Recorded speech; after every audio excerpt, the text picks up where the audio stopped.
하나님 말씀 봅니다. 마태복음 26장입니다. 1절에서 16절까지 한 절씩 교독합니다. 예수께서 이 말씀을 다 마치시고 제자들에게 이르시되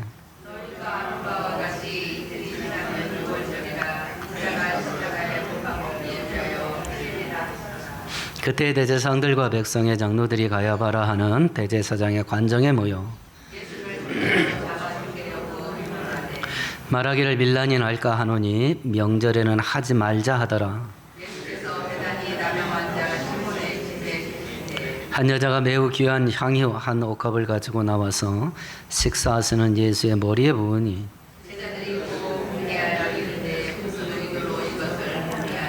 이것을 비싼 값에 팔아 가난한 자들에게 줄 수 있었겠도다 하거늘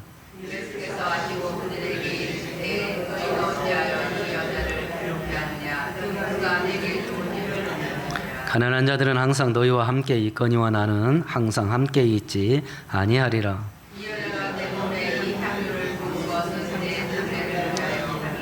내가 진실로 너희에게 이르노니 온천 어디서든지 이 복음이 전파되는 곳에서는 이 여자가 행한 일도 말하여 그를 기억하리라 하시니라.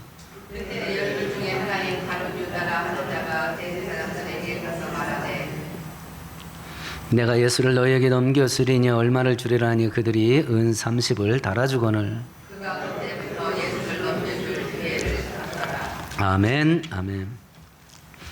성경은 예수님께서 이 땅에 다시 오신다는 것을 분명하게 선포를 하세요. 그런데 언제 오실지 정확한 날짜는 하나님 외에는 누구도 모르게 하셨다 말씀하십니다. 그렇지만 진짜 성도는 예수님의 재림이 급작스러운 일이 되게 하시지 않는다.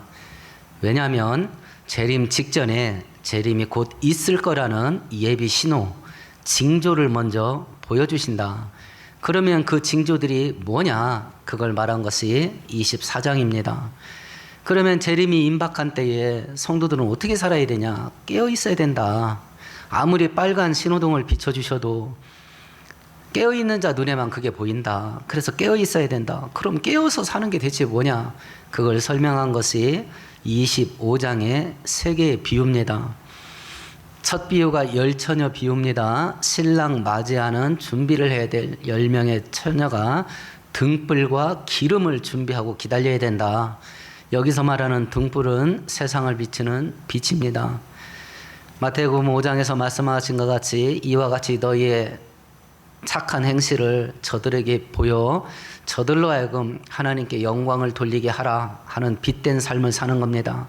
하나님께서 성도들을 어느 장소, 어떤 상태, 어떤 신분으로 살게 하시든지 그 자리에서 착하고 선하게 빛으로 사는 겁니다. 두 번째는 달란트 비유입니다.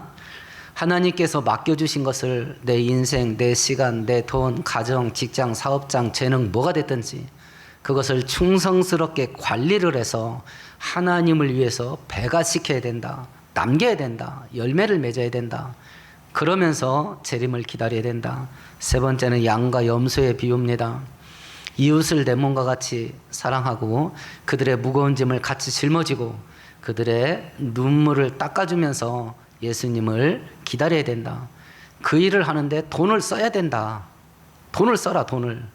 기독교인이 돈 벌어야 될 목적은 성경에서 말한 건 딱 두 가지입니다.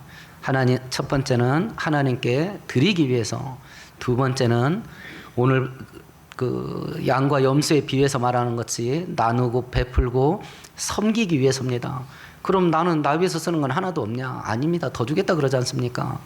이렇게 돈을 쓰는 것이 내가 부자 되는 성경에서 말하는 유일한 길이에요. 어떻게 하면 내가 부자 될 수 있을까? 각자 생각하는 게 있을 겁니다. 이렇게 돈을 굴리고 이렇게 모으고 이렇게 업어치면 이런 식으로 해가지고 돈이 모아지겠다 하는 각자의 생각이 있을 겁니다. 성경은 딱 두 가지만 말합니다. 하나님을 위해서 많이 드려라. 그리고 많이 베풀고 나누고 섬겨라. 그러면 내가 더 준다. 이것이 성경적으로 부자 되는 유일한 길이에요. 유일한 길입니다. 이런 방식으로 돈을 누가 벌겠습니까? 하나님의 약속을 믿는 자만 해볼 겁니다. 그래서 현대 기독교인들은 이렇게 살아서 돈 버는 자가 부자 되는 자가 많지가 않아요. 제가 딱 생각해도 돈이 안 모일 것 같거든. 이 돈이 모일 것 같습니까? 더 많이 헌금해야 되고 더 많이 나눠줘야 되는데 이런 목적을 가지고 돈을 버는데 돈이 벌릴 것 같습니까? 제가 생각해도 안 벌릴 것 같아요. 그래서 현대 기독교인들이 안 합니다. 그래서 하늘에서 내리는 부자들이 점점 없어져요. 그리고 나서 오늘 본문으로 넘어온 겁니다. 오늘은 베다니에서 벌어졌던 특별한 한 실제적으로 벌어졌던 사건 속에서 영생의 길을 가는 자와 영생을 버리는 자로 분리되는 사건이 일어납니다. 그러면 영생의 길을 끝까지 가는데 어떻게 해서 영생의 길을 끝까지 갈 수 있냐라고 하는 것과 어떻게 해서 영생의 길을 버리고 딴 길로 빠지냐, 멸망의 길로 빠지게 되냐 하는 것을 설명하는 것이 오늘 본문입니다. 세상 뉴스를 귀담아 들으세요. 그리고 사건 터질 때마다 꼭 마태복음 24장과 비교를 하세요. 그러면 재림의 때가 그 어느 때보다 임박했다는 걸 알게 될 겁니다. 그러면 이 마지막 때에 내가 어떻게 해야 영생의 길을 끝까지 갈 수 있겠냐라고 하는 것을 다시 한번 깨닫는 은혜가 있기를 축원드리겠습니다. 예수님께서 이제 죽음이 임박한 것을 말씀하시네요. 2절만 같이 읽어봅니다. 너희가 아는 바와 같이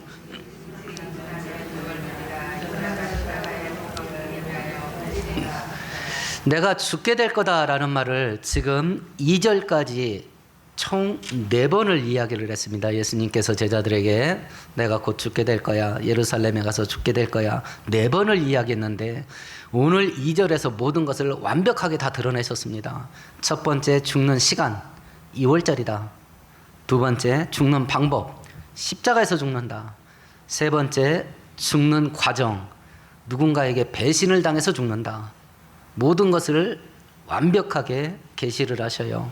당신의 죽음에 대해서 그게 이제 2절에서 설명을 하는데 왜 그럼 예수님이 죽으실 때 꼭 하고 많은 때 놔두고 6월절에 돌아가셔야 되냐라고 하는 겁니다. 구약성경 한번 살펴보십시다. 출애굽기 12장입니다. 98페이지입니다. 구약성경 98페이지 출애굽기 12장입니다.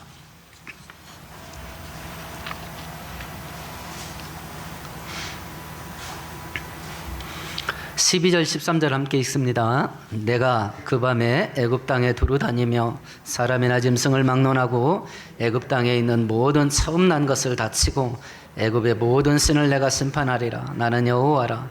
내가 애굽 땅을 칠 때에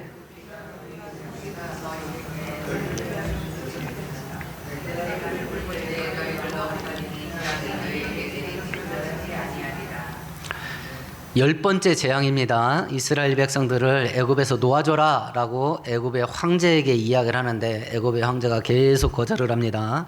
그때마다 재앙이 계속 센 것으로 계속 9번까지 왔습니다. 이제 마지막 10번째 재앙이 선포됐습니다. 내 백성을 놓아주지 않으면 모든 애굽인의 집에서 짐승의 첫 새끼와 사람의 첫 아들, 맏아들 전부 죽는다. 사람만 죽는 게 아닙니다. 짐승의 첫 새끼도 죽습니다. 이런 재앙이 선포되고 나서 이스라엘 백성들은 죽지 않을 방법을 하나님이 이야기를 했습니다. 양을 한 마리 잡아라. 그리고 양 피를 문 틀에다 발라라. 그러면 죽음의 사신이 애굽 전역을 휩쓸어 갈 때에 피가 발라져 있는 집은 넘어가리라. 6월절 유자가 넘을 유자입니다. 월자가 월장, 월다마다 담을 넘다는 월자도 넘을 월자입니다. 6월절 넘다 죽음의 사신이 넘어가는 명절이다. 이런 의미입니다. 이스라엘 백성들은 죽음을 피하는 방법을 알려주셨습니다. 양을 죽여서 피를 문틀에 바르면 너희들은 죽지 않고 산다. 애굽 모든 집에 그날 밤 초상이 일어납니다. 모든 집에. 이스라엘 백성들 집에도 무언가가 죽습니다. 근데 사람이 죽지 않고 양이 대신 죽습니다. 그리고 사람은 대신 삽니다.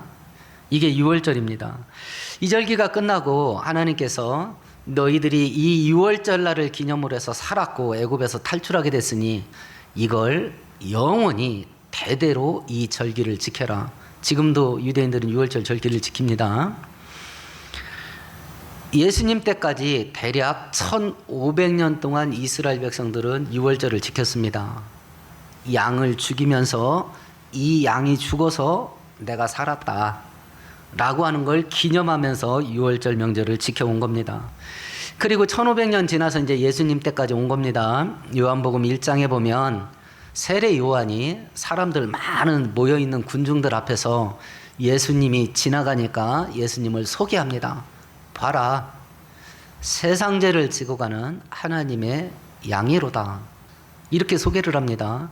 여기서 말하는 하나님의 양이 뭐냐면 유월절 양이에요. 예수님이 이 땅에 유월절 양으로 왔답니다. 성경은 놀라운 책이에요.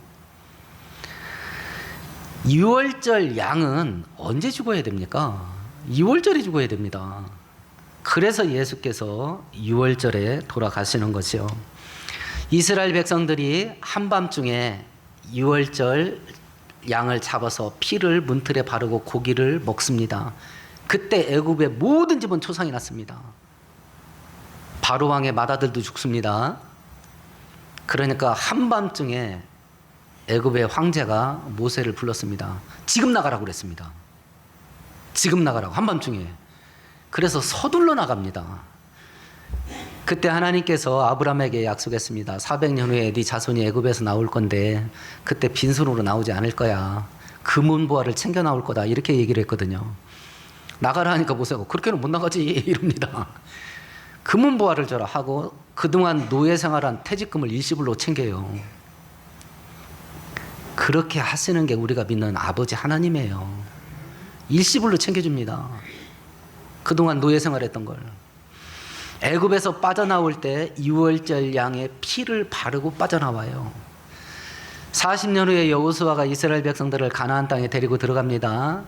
홍해바다가 갈라지듯이 홍순한 요단강이 갈라져서 걸어서 가나안 땅에 들어갑니다. 가나안 땅에 넘어갔을 때 이스라엘 백성들이 제일 먼저 어떤 일을 하는지 아십니까? 여리고성 공격이 아닙니다. 여호수아 5장 10절에 보면 이스라엘 자손들이 길갈에 진을 쳤고 그달 14일의 저녁에는 여리고 평지에서 유월절을 지켰더라. 이렇게 되어 있습니다. 여리고성 공격하기 전에 유월절 절기를 지켜요. 그러니까 가나안 요단강 건너서 가나안 땅에 딱 도착했을 때가 언제냐면 유월절 절기 지키는 때 넘어간 겁니다. 그럼 이스라엘 백성들이 때를 맞췄을까요? 하나님이 때를 맞췄을까요? 하나님이 맞춰준 겁니다. 유월절에 가나안 땅에 들어가게. 그래서 정복전쟁을 시작하기 전에 유월절 절기를 먼저 지킵니다. 절기를 지키려면 뭘 잡아야 됩니까? 유월절 양을 잡아야 됩니다. 가나안 땅을 내 걸로 획득하는데 어린 양의 피로 그 땅을 내가 움켜쥐는 거예요. 우리가 영적인 가나안 땅이라고 알려져 있는 우리가 영원히 살아야 될 우리의 나라 천국에 들어갈 때 어떻게 들어갑니까? 성경 한 구절 찾아볼까요? 성경 맨 마지막 성경 요한계시록 7장을 보십시다.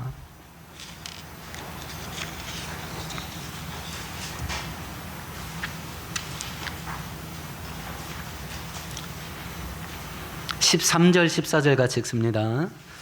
장로 중 하나가 응답하여 나에게 이르되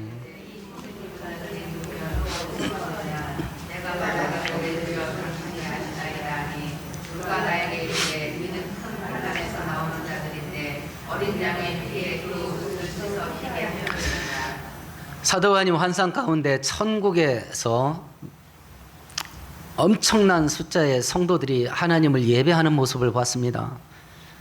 24단 중에 하나가 사도 요한에게 물어봅니다. 이 사람들이 어떻게 여기 왔는지 알아? 물어봅니다.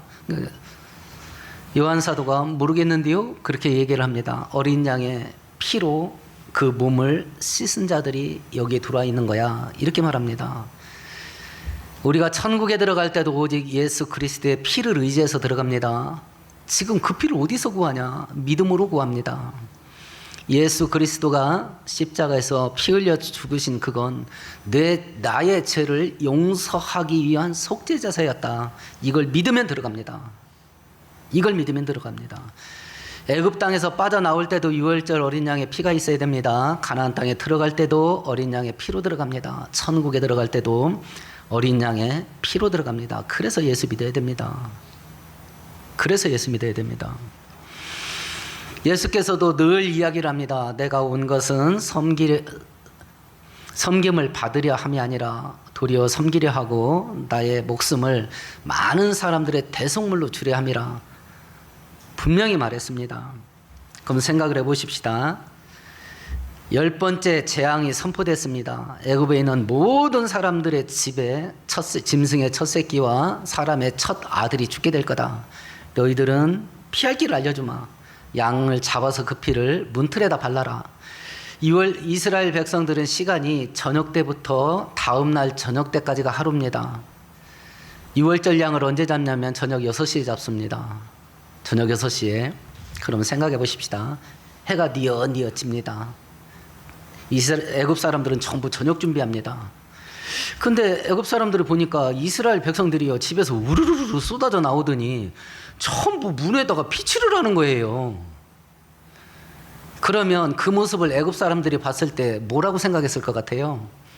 저것들이 미쳤나 그럴 거 아니겠습니까? 한두 사람이 아니야. 한두 사람이 아닙니다. 모든 집에 있는 사람들이 다 쏟아져 나왔어요. 그리고 대문에다 피를 바르는 거야. 이게 제정신입니까?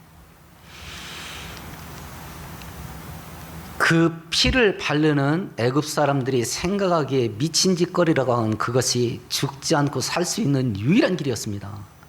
그것이.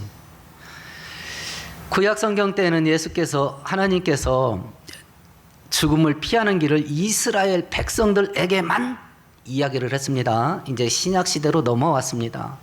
예수님께서 유월절 어린 양으로 왔습니다. 그 어린 양의 피를 의지를 하면 삽니다.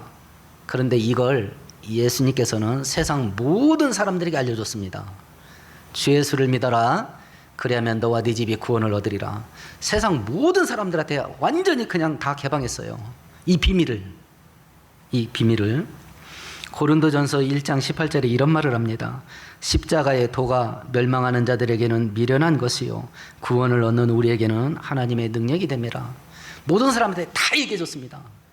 그런데 어떤 사람들은 그걸 미련한 짓이요, 원문대로 하면 멍청한 짓이요, 야 지금 때가 어느 때인데 뭐 예수 믿고 이런 거라고 앉았냐, 그런 멍청한 짓을 지금도 하고 있냐, 이렇게 생각한답니다.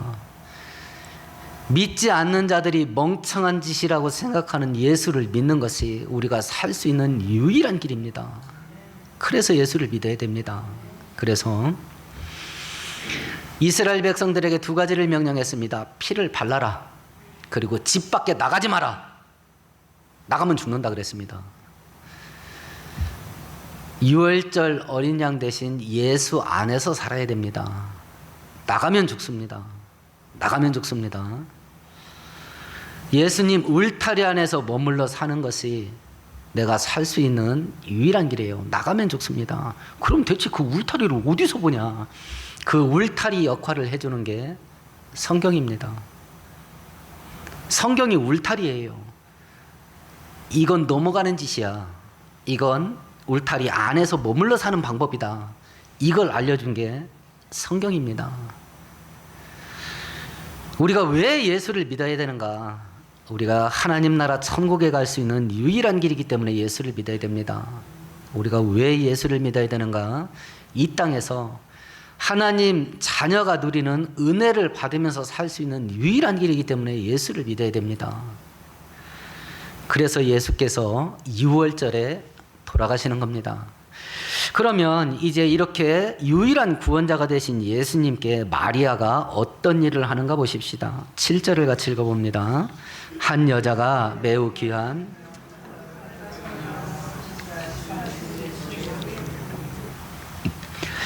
향유를 예수님 머리에 부었답니다. 요한복음 12장에서 똑같은 내용을 다루고 있는 본문에서는 이 여자를 마리아라 그럽니다. 마리아라. 그리고 이 향유의 이름은 나드향입니다. 값어치는 300데나리온입니다. 한 데나리온은 노동자 하루 품삯입니다. 300데나리온은 1년 노동자 연봉입니다. 그걸 그냥 깨가지고 예수님 몸에다 부어버린 거예요. 그러면 마리아가 이런 일을 왜 하냐 대체? 마리아가 이런 일을 왜 하냐? 성경에 보면 마리아가 예수께 받은 은혜가 2개가 기록되어 있습니다. 마가복음 16장 한번 넘어가 봅니다.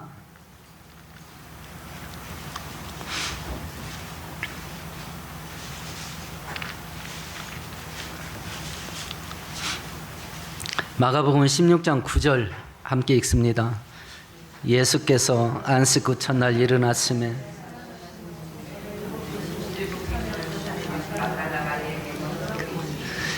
막달라 마리아가 예수님 만나기 전에 어떤 상태에 있는지를 한번 상상해 보세요. 귀신이 7마리나 들어왔답니다. 귀신 하나만 역사해도 집안이 뒤집어지는 거 시간 문제입니다. 귀신 하나만 역사해도 집안 뒤집어집니다. 그것도 대를 이어서 뒤집어집니다. 근데 7이 들어왔답니다. 그러니 마리아 인생이 어떻겠어요? 마리아 인생이. 그 7 귀신을 예수께서 쫓아줬답니다. 마리아가 2번째 받았던 은혜입니다. 우리 요한복음 11장으로 한번 가보십시다. 요한복음 11장입니다. 2절 같이 읽습니다. 이 마리아는 향유를 주께 붓고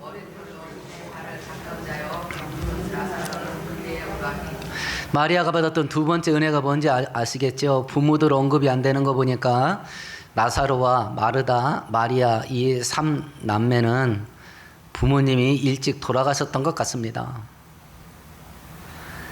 근데 그 나사로가 죽은 지 4일이 지나서 구더기가 끓고 몸이 부패했지 않습니까? 그걸 예수께서 살려줬습니다.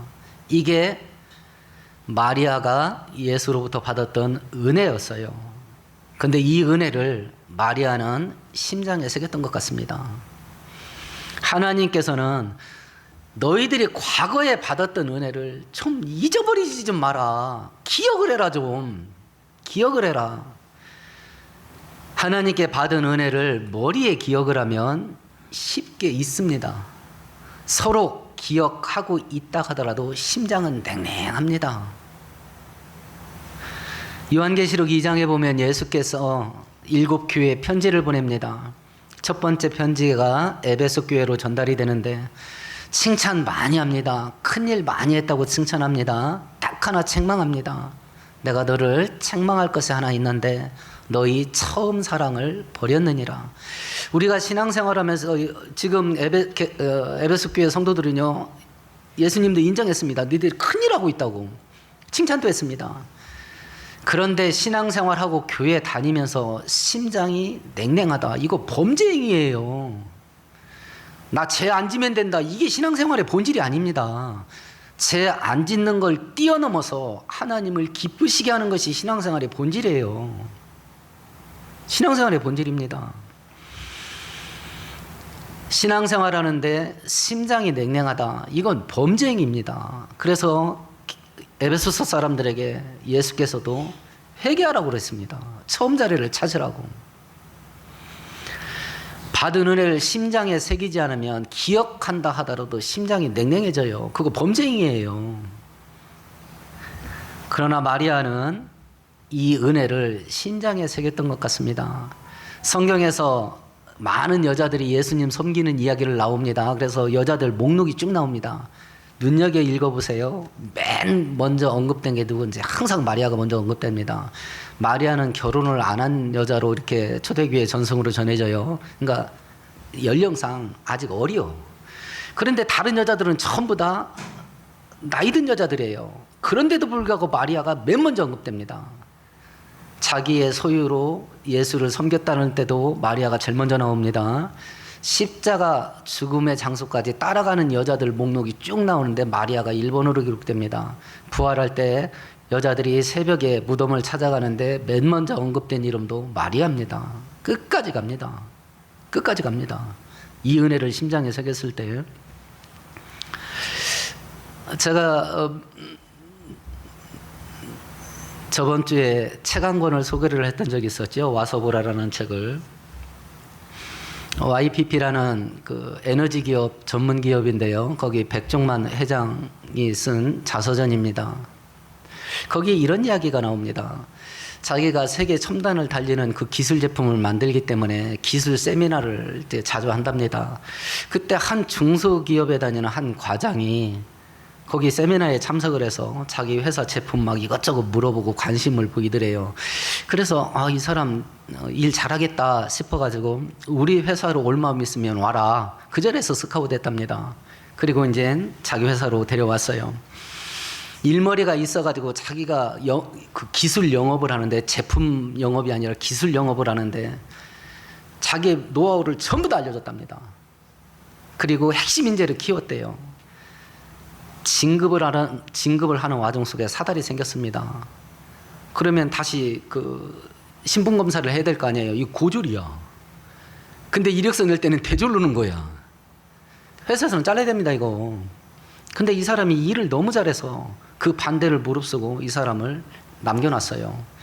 그리고 계속 이 사람에게 중요한 일을 맡겼습니다. 영업 이사까지 승진시켰대, 이 사람을. 근데 어느 날 갑자기 며칠 회사를 안 나오더랍니다. 그래서 집에 전화했더니 아내가 받으면서 남편이 회사 그만둔다 하던데요? 이러더라는 거야. 근데 사표를 낸 겁니다. 1년 전서부터 창업 준비를 한 거야. 그 영업만 전체를 털어갖고 나가버렸어요. 그리고 이 회사는 영업 매출이 60%로 뚝 떨어졌답니다. 그러니까 반토막 난 거야. 이 백종만 회장이 막 돌아버리면 돌아버리는 거. 근데 기도를 하면 이 사람을 축복하라는 거예요. 그 제정신 갖고 되겠습니까? 그래서 교회에 앉아서는 도저히 기도를 할 수가 없더래. 그래서 뛰었답니다. 그 출근하기 전에 조깅을 했대요. 달리면서 했대, 달리면서. 2년을 기도하니까, 참 공황장애까지 걸렸다고 하더라고. 2년을 기도하니까 미운 마음이 사라졌다 그래요. 그때쯤 한 직원이 이 사람 이야기를 하더래요. 쫄딱 망했습니다. 지금 달동네에서 사는데 끼니도 못 때우는 것 같습니다. 그러더라는 거예요. 그래서 불렀대요. 왜 망했냐? 그랬더니 빠른 시간에 돈 벌 욕심으로 대출을 받고 사채도 썼다 그래요. 막 일을 키운 거야. 근데 처음에 이 사람이 그렇게 배신하고 창업을 나갔을 때는 자기가 영업 잘해서 물건 많이 파는 줄 알았대. 근데 자기 회사 물건을 사준 상대방 거래팀은 이 백회장 보고 물건을 사준 건데, 이 사람은 지가 영업 잘해가지고 물건 많이 판 줄 알고 나가보니까 거래처에서 금방 거래를 다 끊어버리는 거예요. 근데 그 사람하고 이야기를 하는데 마음속에 다시 채용을 해라, 이런 마음이 자꾸 들더라고요. 자기도 죽을 것 같더라는 거야. 다시 쓰라는 거야, 그 사람을. 그래서 회사에서 임원회의를 하면서 다시 쓰면 어떻겠냐니까 임원들이 그걸 어떻게 봐. 회사를 거의 망하기 일보 직전까지 몰고 간 사람인데. 다시 한번 기회를 주셔서 데려왔답니다. 근데 데려오려고 보니까 이 사람이 사채 빚이 5억이나 있더래. 그래서 회장이 갚겠다고 보증까지 써줬대. 그리고 데려온 거예요. 그리고 이제 이 사람이 영업을 하는 겁니다. 영업을 하면 우리 제품이 어떻고 제품 설명을 해야 되잖아요. 이 사람이 재취업했을 때 영업 방법이 바뀌었어요. 이제 상대 회사 이제 구매 담당 이사들이 하고 이제 식사를 합니다. 그럼 자기 얘기를 한대. 내가 이렇게 해서 고졸 이력서 속이고 취업을 했는데 우리 회장님이 나 이사까지 만들어줬다. 내가 이렇게 배신해서 회사가 어떻게 됐어, 얼만큼 어려워졌었고, 그런데 우리 회장님이 나를 사채 보증까지 서주면서 다시 채용을 해주셨다. 나 우리 회사에 은혜 갚아야 됩니다. 우리 회사 제품 좀 써주세요. 이렇게 한대요. 그러면 다 사인해 준대. 그래서 이 사람이 그 회사 사장까지 지내고 퇴직을 했다 그러더라고요. 받은 은혜를 심장에 새기면 인생을 내던집니다. 그래서 구원의 은혜는 심장에 새기는 거예요. 구원의 은혜는 받은 은혜를 심장에 새기면 자기 인생을 갈아 넣습니다. 구원의 은혜가 우리 머리에 저장돼 있어서 심장이 냉랭합니다. 그러니까 심장은 늘 도둑질 당해. 내 심장 속에 주인이 돈이야. 내 심장 속의 주인이 세상에서 성공하는 거야. 내 심장 속에서 주인이 세상에서 재밌게 사는 거야. 예수가 나를 위해서 죽었다는 거 압니다. 지식으로 알아요. 근데 이게 머리에 머물러 있어. 그러니까 심장은 늘 도둑질 당해. 우리가 무엇을 선택하고 결정하는 것은 머리가 하는 게 아닙니다. 심장이 시키는 일을 해요. 근데 심장이 다른 것이 주인 됐잖아. 그러니까 그것이 시키는 일을 한다고. 막달라 마리아가 이렇게 살았던 것은 받은 은혜를 심장에 새겼기 때문에 이렇게 예수를 끝까지 따라갈 수 있게 된 것이고, 예수께서 생명의 근원 되시고 축복의 근원 되시기에 결국은 영생의 길에 끝까지 안착할 수 있었던 것이죠. 그러면 이런 때에 영생의 길을 버리고 영원한 멸망의 길로 빠진 사람의 이야기가 나오는데, 우리 15절 16절 같이 읽어봅니다. 내가 예수를 너희에게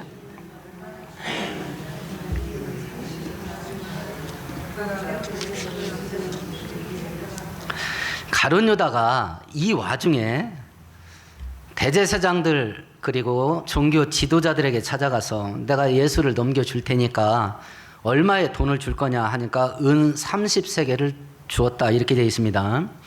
이때 당시에 성인 노예 한 사람의 몸값이 은 300세겔이에요. 노예 한 사람 몸값 받고 예수 넘긴 겁니다. 제가 북한에 가서 김정일 딱 잡아오거나 목을 딱 따오거나 이런 일을 하면 포상금이 얼마 나올 것 같습니까? 포상금 몇 줄을 줘도 되지. 김정은 때문에 우리 1년 국방비가 얼만데 국방비 중에 10분의 1만 나한테 뜯어도 몇 조 아뇨. 그렇잖아요. 예수의 대적자들에게 예수가 누구예요? 자기들 입지를 무너뜨리는 왼수잖아요. 이 왼수를 넘겨준다는데 노예 한 사람 몸값을 줬어요. 그걸 가룟 유다가 받았습니다. 그러니까 헐값에 넘긴 거야. 돈이나 많이 챙기든지, 예수를 배신하고 신앙 버릴 거면 땅에서 떼돈이나 벌든지. 그렇잖아요. 만일 신앙생활 제대로 하는 것보다 돈 많이 벌어서 부자 되는 것이 더 중요하다고 생각하는 분 잘 들으세요. 그렇게까지 해서 돈을 벌면 나중에 지옥 갈 망정 땅에서나 떼부자 되고 살아야 될 거 아니야. 그렇게 해서 돈 벌기로 작정을 했으면, 예수까지 버리고 돈 벌기로 작정을 했으면 땅에서나 떼부자 돼야 될 거 아니야. 근데 그걸 노예 한 사람 몸값 헐값으로 넘겨버려요. 이게 뭐야 이거. 이게 뭐냐고 이게. 그러면 이걸 보고 우리가 가룟 유다가 왜 영생을 버리고 멸망의 길을 갔는가? 첫 번째, 돈의 노예가 돼서 그래요. 돈의 노예가 돼서. 우리 성경 한 구절 찾아볼까요? 요한복음 12장 한번 찾아보십시다.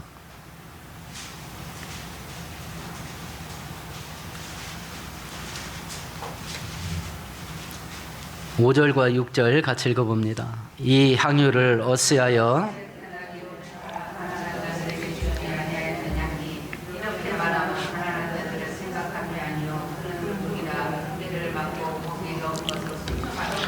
예수님 선교팀의 회계를 맡은 게 가룟 유다였다, 이렇게 기록되어 있어요. 근데 뒤로 삥땅을 자주 챙겼나 봐요. 근데 우리가 12제자들 중에 마태의 직업이 뭔지 아실 겁니다. 마태의 직업이 세리입니다. 세리. 지금으로 말하면 세무 공무원이에요. 돈에 관한 한, 숫자에 관한 한 귀신입니다. 마태는 세무 공무원이었기 때문에. 그런데 그런 마태를 놔두고요, 가룟 유다가 재정을 꿰찼어요. 그럼 가룟 유다가 얼마나 똑똑했는지 아시겠죠? 요즘 학교 교육 문제가 많이 터집니다. 참, 이렇게 가르침받은 애들이 10년 후에 이 땅에 주역이 되면 생지옥 되겠다 싶은 생각이 드는 겁니다. 이 땅에 부모들이 자식을 전부 똑똑하게 키우려고 그래. 지금 정치인들 중에 서울대 안 나온 사람 있습니까? 많이 없습니다. 웬만하면 서울대 나왔습니다. 그리고 웬만하면 유학 갔다 왔습니다. 똑똑하대 사람이 아닙니다. 성경은 우리들에게 사람다운 사람으로 자녀를 키우라고 그럽니다. 사람다운 사람. 그런데 성도들조차도 자식을 똑똑하게 키우려고 그래. 무조건 똑똑하면 된대. 똑똑하고 악합니다. 똑똑하고 악해요. 가룟 유다 똑똑합니다. 그렇지만 악합니다. 악합니다. 예수께서 마귀의 자식이라 그랬습니다. 돈에 사로잡힙니다. 그래서 영생의 길을 끝까지 붙잡을 수가 없어요. 그럼 돈이 안 되는 것 같아. 돈이 안 되는 것 같아. 두 번째, 영생의 길을 버리고 멸망의 길로 빠지게 된 이유가 있습니다. 요한복음 13장 찾아봅니다.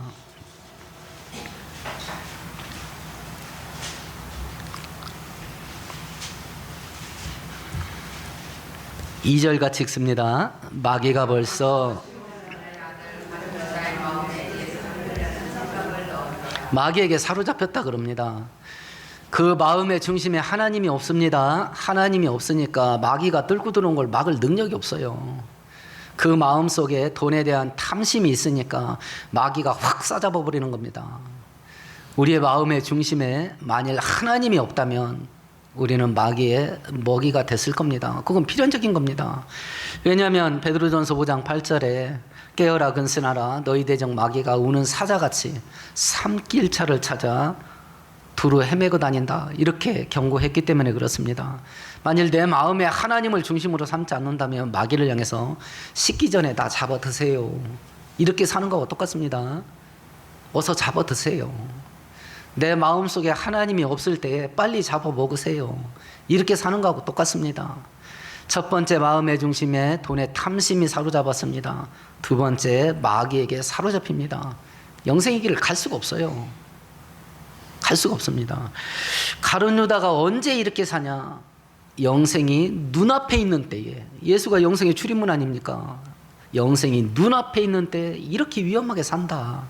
만일 가룟 유다처럼 내가 산다면 언제 이렇게 사는 거냐? 재림이 임박한 이 위험한 때에 내가 이렇게 살고 있는 거다. 누군가는 영생의 길로 들어가고 누군가는 멸망의 길로 들어가는 이 모든 일련의 흐름 속에 이런 모든 일들이 오직 하나님의 뜻대로만 된다는 걸 다시 한번 성경은 말씀하네요. 오늘 본문으로 다시 넘어와 보십시다. 4절 5절을 같이 읽습니다. 예수를 흉계로 잡아 죽이려고 의논하되.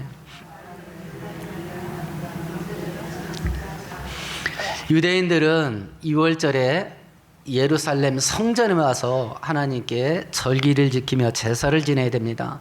수많은 사람들이 예루살렘에 모여듭니다.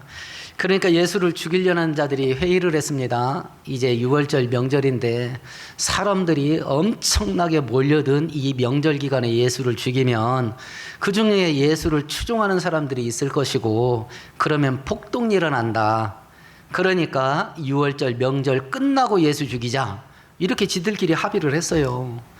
자, 예수님께서 6월절 어린 양으로 이 땅에 오셨답니다. 그럼 언제 죽어야 돼요? 6월절 날 죽어야 됩니다. 근데 예수를 죽일 자들이 6월절 날 안 죽이겠대. 야, 그러면 이게 하나님의 계획과 섭리가 틀어지는 거 아니냐?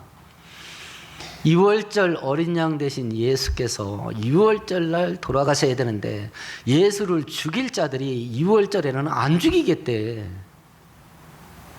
2월절 끝나고 예수를 죽이겠다고 결의를 한 거예요. 그런데 이때 변수가 하나 생겼죠. 그게 15절입니다. 같이 읽어보십시다. 내가 예수를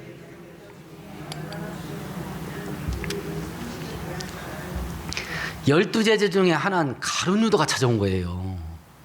내가 예수를 넘겨줄 테니까 돈을 줘라. 이게 폭동이 일어날 것 같아서 6월절 날은 안 죽이기로 결정을 했는데 12 중에 하나가 배신해가지고 예수를 넘겨준다니까 이것처럼 좋은 기회가 어딨냐. 무리를 하더라도 이때 실행하자 해서 6월절 날 예수를 죽이기로 실행을 합니다. 아구가 딱 맞아 들어가죠. 그래서 모든 일들은 오직 하나님의 뜻대로만 됩니다. 모든 일들은. 악인은 죄짓고 불순종하는 방식으로 하나님의 뜻을 이루고 본인들은 저주받고, 의인들은 순종하는 방식으로 하나님의 뜻이 이루어지게 하고 본인들은 은혜 받는 겁니다. 순종하면서 사는 것은 하나님을 위해서 해드리는 게 아니라 나를 위한 거예요. 내가 거역해도 하나님의 뜻만 된다니까. 내가 거역해도 하나님의 뜻을 거역하고 나의 계획이 있어요. 성경대로 하지 말고 이런 식으로 해가지고 내가 목표로 하는 이걸 달성을 하자. 이렇게 해도 내 목표가 달성되는 게 아니에요. 하나님의 뜻이 이루어진다니까. 그렇게 해도.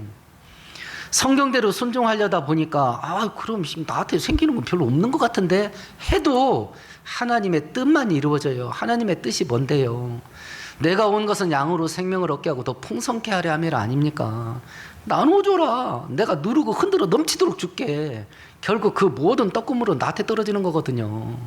생기는 게 없을 것 같아도 나를 축복하실 하나님의 뜻만 이루어집니다. 순종의 길을 가게 되면. 그러면 내가 거역해도 거역하고 내가 하고 싶은 대로 살아도 내가 원하는 일이 이루어지는 게 아니라 하나님의 뜻이 이루어지고, 내가 순종하면서 살아도 하나님의 뜻이 이루어진다면 또 둘 중에 어떤 걸 선택해야 되겠냐. 내가 순종하면서 하나님의 뜻을 이루어드리는 것이 하나님을 기쁘시게 할 뿐만 아니라 내 인생을 제일 복되게 하는 거다. 그래서 잠언 3장에는 우리에게 말씀하시지 않습니까? 네 머리 의지하지 마라. 너의 명철을 의지하지 말고 범사의 하나님을 인정해라. 그러면 저가 너의 갈 길을 인도하시리라. 그 길을 따라가다 보면 축복의 땅에 도달할 겁니다. 오늘 말씀 생각하시면서 함께 동성으로 기도하십시다.